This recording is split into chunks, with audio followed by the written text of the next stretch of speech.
take a good, long, hard look at how they, like in prison, in these Western prisons, how they try to break men mentally using homosexuality, and how they try to basically turn a man into a woman.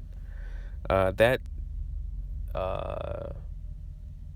psychological warfare, that physical torment, that physical torture, that anguish, that confusion, that bizarre lifestyle, that's the same thing that's being done, in my opinion, to the masses at large.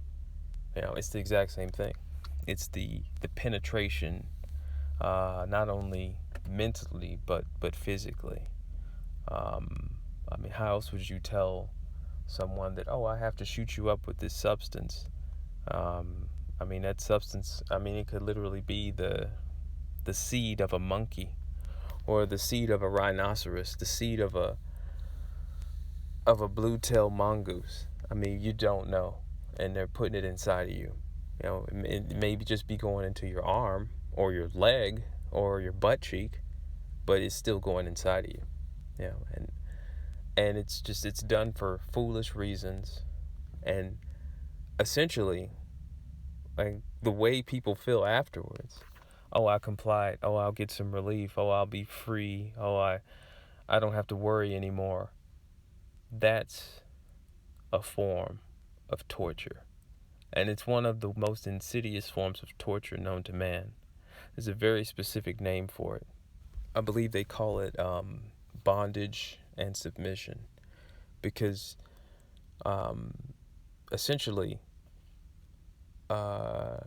to be a citizen or to be a part of a society, you are in bondage, which is why you're called a bondman, or they have bail bonds, bondmen and bondwomen. That's basically where that term comes from, and submission, because in order to be in bondage, you have to some degree or another, you have to submit. And what do we have now if not a society of people who are submitting?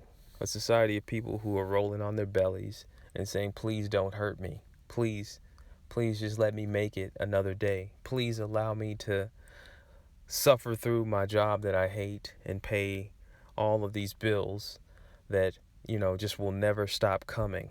I have a phone bill that, as long as I have a phone, I'll have this bill. I have this, I have that I have to pay, my electricity, my water.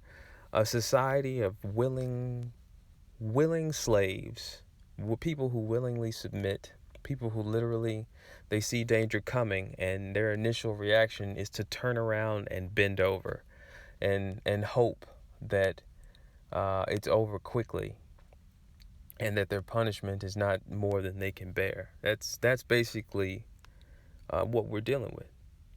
And I believe it has been done before.